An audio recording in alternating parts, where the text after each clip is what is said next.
In the upcoming Battles of Legends set, we'll be receiving some new Gem Knight cards. While a big boost for the archetype, it still feels like the first wave of a facelift of the entire archetype. Currently, we have a ton of fusions that are meant to work with Diamond and Lapis, and others are really just outdated. With these new cards, the deck seems to finally have its own kind of OG Orchestra Isolde combo, where you can slap two Gem Knights on board and you'll have full combo. Now, there's a few but short list of directions that you can take, and this video will be a bit more build specific due to preference. A lot of the stuff that I've seen really emphasized on the Fiendsmith engine, and while some of that will be present in this video, I felt the extra deck space committed to that made it difficult to justify playing the deck on its own without having to hope that your opponent didn't see something like Droplet or Super Poly to really ruin your day. And that's not to say that this build is completely immune to it, but you'll see that I've taken some measures against cards like that, as I'll show momentarily. So we're going to start here by normal summoning the Gem Armadillo,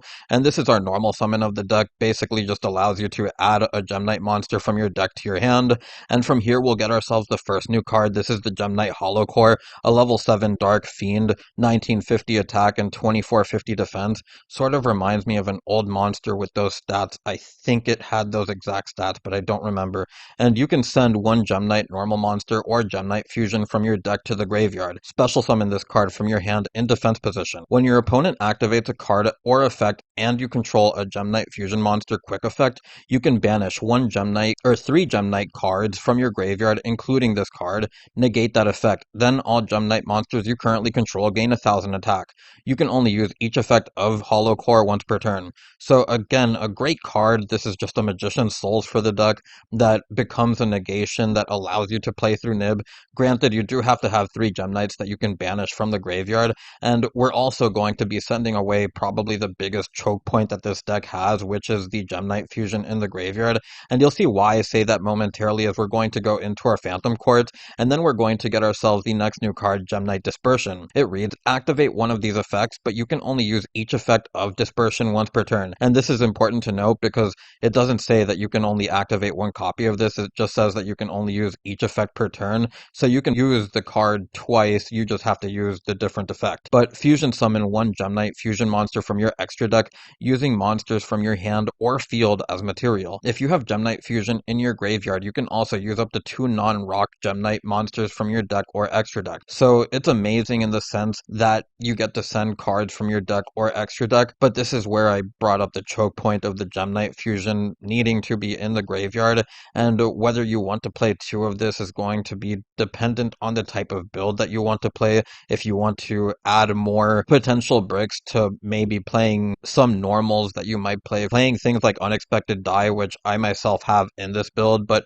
you're going to continue to see the Gem Knight Dispersion here as we're going to fuse away into the Seraphonite, and we're going to send our way our next new card. This is the Neparim alongside the Sapphire, and if this card is normal or special summoned, you can add one Gem Knight card from your deck to your hand, except Neparim. Also, any effect damage your opponent takes during the main phase is halved. During your main phase, you can immediately, after this effect resolves, normal summon one gem monster. If this card is sent from the hand or deck to the graveyard, you can send one card from your hand to the graveyard, and if you do special summon this card, you can only use each effect of Neparim once per turn. So we're going to continue here by using the effect of Neparim to special summon itself out, pitching our lone card in hand, as we're then going to use its effect on field to search another copy of Dispersion so that we can use the Rhoda-like effect, as we're going to get ourselves a copy of Gem Armadillo. Now, the really cool thing about this line of play is that because we have the Seraphonite and the Neparim, we have 2 extra normal summons, which means that we can use the effect of Armadillo upon its extra normal summon, and then get another monster that we can normal summon. So from here, you're going to see that I'm going to add the Quartz. You don't have to add the Quartz. I'm only adding any level 4 Gem Knight, because the point of this is to go into a rank 4 with the extra normal summon that we get. So we're going to go into the Merrymaker. We're then going to go into the Sargus, use its effect in order to get ourselves the Regulus, and this is the first sort of repercussion that we take against stuff like Super Poly, where you're going to see our opponent would have an option by the end of this board, whether they want to get rid of the Regulus alongside one of your Gem Knights, or they're going to have to get rid of something else. But we're going to continue here by going into the Alistair, and then we're going to use the Regulus so that we can get ourselves that Omni Negate and protect our plays, as we're then going to link away into another copy of Phantom Quartz, use the effect of Gem Knight Fusion, and the thing with the Quartz here is that we can get its effect to fuse so that we can trigger the Alistair. So So we're going to then fuse away quartz in the graveyard alongside the Seraphinite, I believe, and then our quartz that was banished to go into our final new card. This is the Gem Knight Master Diamond Dispersion.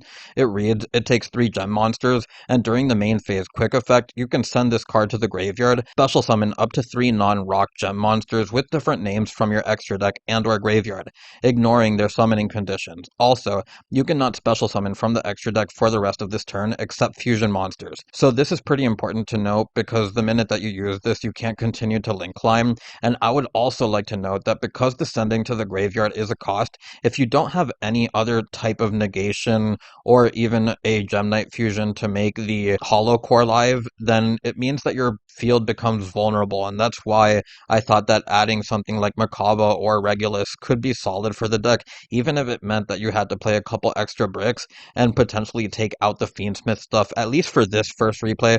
I'll get into the Fiendsmith stuff later and then show the rest of my build. We're going to pitch the Gem Knight fusion in order to get our invocation, and then we're going to continue here by using the effect of the Gem Knight fusion to get itself back, and then we can link away into our Silhouette Rabbit. So again, this is trying to continue to play around stuff like a potential droplet where we now have a trap card, and then from here we'll be able to activate the invocation and then make our opponent have a choice whether they want to super poly this stuff here or they can super poly this stuff here. So this is where I said that the deck can kind of play around super poly and stuff. Yeah, it sucks to lose one of your negations and another monster, but it's just the fact that you can still play beyond it. So we're now going to show off the effect of the Master Diamond, as I just want to bring out the targets that you will normally be summoning off of it. In this scenario, you actually don't want to use it here because we have a trap monster. The idea is that on your follow-up turn, you can potentially get an extra normal summon with the Seraphinite. You'll have some protection. There are other options that you can go for with the Seraphinite, maybe get a different body. I believe there's a Gem Knight that can return all set spells and traps when it's sent to the graveyard, so you can go for that. And then this one is just a bounce if it's sent to the graveyard. But anyways, with that, I'll take you on to the next combo. So I want to come back to Gem Armadillo alongside a discard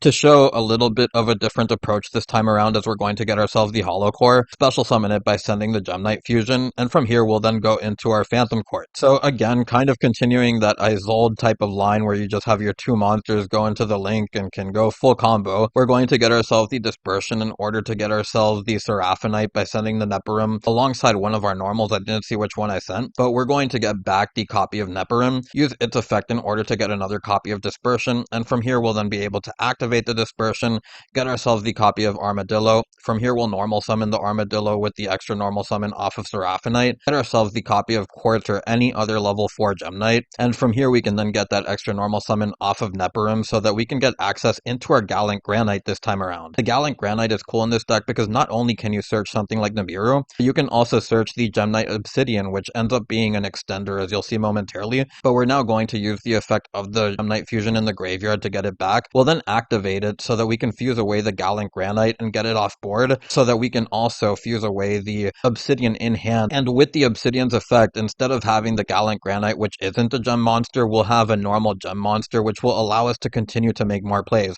It's also level 4 if you choose to do another rank 4 play, but we're then going to go into our Alistair again, use the Miracle Fusion or the Gem Knight Fusion, and from here we'll then be able to use the effect of Phantom Quartz in order to fuse away into our Dispersion, and then from here we'll be able to trigger the Alistair. We'll then pitch the copy of Gem Knight Fusion, get ourselves the invocation, use the Gem Knight Fusion again, and just being able to loop it is so strong. But we're now going to go into our closed, use the invocation in order to get our Merkaba, and then from here we can go into our Requiem, use the effect of Requiem, get ourselves the Lacrima. From here we can use the effect of Lacrima, get ourselves the Engraver in the graveyard, activate the Gem Knight Fusion, and you could technically link away into stuff here, but the problem is that if you link away, you won't have access into the big Dispersion, so it's going to be up to you on what you want to do. For the video, I am just going to go into the Dispersion so that we have access to more follow-up on our next turn, but from here we're then going to be able to use the effect of the Engraver, and I also would like to point out that because we're not playing all those other cards for the Fiendsmith engine, we do go into IP,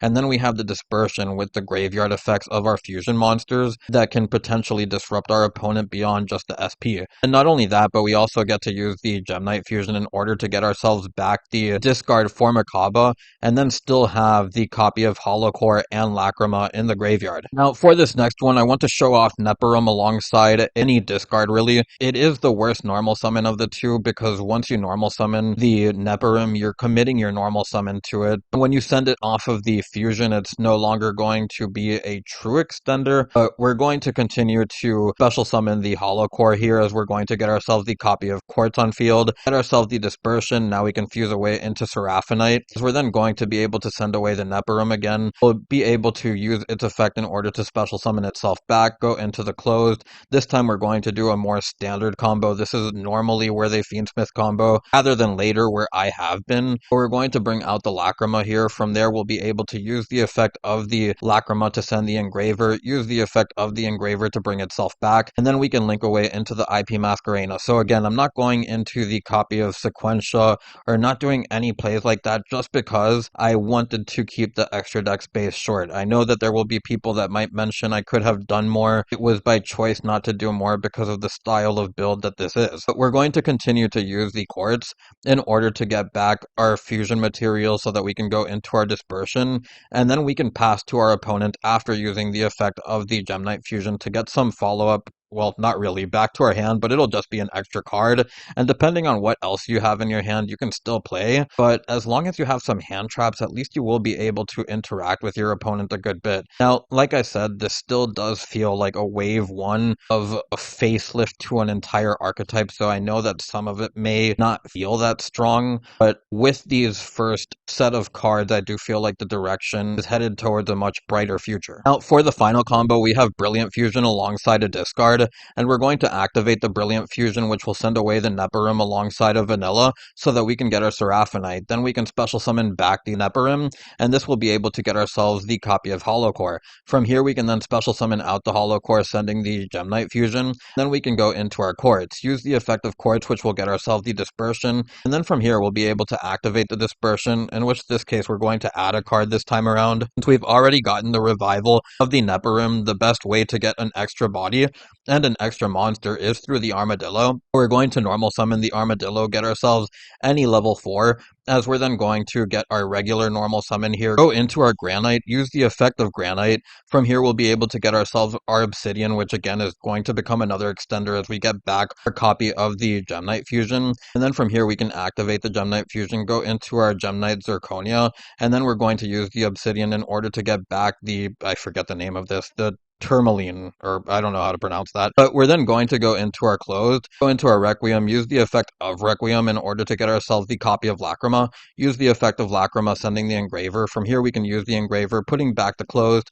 We'll then have access into our IP. From here, we can link away into the Quartz, use the effect of Quartz in order to get ourselves the Dispersion. And similar to our last combos, we're going to finish with the IP alongside the Dispersion, which can get ourselves copies of those fusion monsters that synergize with the IP. We also have the ability to use the effect of the Gemnite Fusion in the graveyard in order to get that discard in case you're playing something like Nightmare Unicorn. Again, I didn't have enough space for this kind of rough draft of a build, if I'm being honest, but we're then going to pass turn to our opponent on this. With all of the combos out of the way, we can get onto the deck profile, and you'll see a plethora of options, including Regulus, that didn't end up making the cut just, again, because of extra deck space. I felt like if you were going to play one of the two, then right now maybe the Fiendsmith stuff is better because it can get you into an IP Masquerena. Even though that negation is pretty big, you do have the negation that you get through Makaba alongside the negation that you can potentially get from the Hollow Core, which made it feel a little bit safer to move this out and then potentially get a bounce off of the IP next to the Aquamarine. Outside of that, I just wanted to play the Gemnite names, and this is where I say that the extra deck space is really tight, because even if you take out the Alistair, the Makaba, the Gallant Granite and stuff, and then you put the rest of the Fiendsmith stuff, it means that you have one Seraphinite, one Dispersion, and things like Kashtira are running around. In reality, I wish I could kind of not play the Fiendsmith stuff and then play more of these, but the problem is that they just aren't good enough on their own yet, and this is where I'm going to mention it again, but it really does feel like a first wave of support that isn't ready to tackle on against some of these stronger decks, even though it can put up some crazy interaction points and steal some games, especially if you choose to go for a heavier Fiendsmith-oriented build and potentially go for a bigger board that can win on turn 1. And hey, that might be the play, but when I make these deck profiles, I try to stick to the way that the deck wants to naturally work so that I can give an idea of how they may want to approach their build when they build it. Sometimes when you just go for the full build-a-board combo, I understand gameplay like that can be frustrating, especially when your opponent ends up drawing the out or something like that. Anyways, I'm not going to waste too much time here. I'm just going to get onto the deck profile since I showed everything I really wanted to show. It's really 2 monsters that get you into combo, and that's why we play the unexpected die. The minute that you can get a name on board, potentially have a hollow core, one of your normal summons, the searcher get into one of your normal summons, it just means that you can play. But we have our 3 hollow core, the 3 copies of Neperim, the 3 copies of Armadillo, the 3 copies of Dispersion, the 1 Invocation, Brilliant Fusion, Gem Knight Fusion, which you could move up to 2, potentially take out one of the normal monsters. I didn't know what I want to do with that yet, but the 1 Obsidian, the 1 copy of Lapis, the 1 copy of Sapphire, Tourmaline, we then have the 3 Unexpected Die, 2 Thrust and the 1 Talents, Magna Hut, the 1 Engraver, the 1 Lacrima, the 3 copies of Imperm, the 3 copies of Droll, 3 copies of Ash, and the 3 copies of Nib. I think that the going second cards can definitely see more testing. I don't have enough of that right now with this deck in order to say if these are the right ones moving forward out of cards that are listed here. Then we have the closed, we have the copy of SPIP Alistair, the 2 copies of the Quartz, we then have the 1 copy of Requiem, the 1 copy of the Gallant Granite, the 1 copy of Makaba, we then have the 1 copy of Dispersion, the 1 copy of Lady Diamond, we then have the 1 copy of Zirconia, the 1 copy of the Priz, 1 copy of the Aquamarine, and the Seraphonite to round out the extra deck. Finally, some last things about the options here. The Topologic is something cool that you could probably play. Once you summon the monsters off of the new fusion, you can get a board wipe, but that also includes wiping your own board. Then there's also other Alistair stuff that you can play here where you could just bring out a Caligo, which is a floodgate, or if you need to protect yourself from something else that might be matchup specific, fusion that stops the special summons. But with all of that out of the way, I thank you so much for watching, and if you made it this far, feel free to leave some suggestions, any thoughts down below. Anyways, I'll see you on the next one. It's Bones, signing out.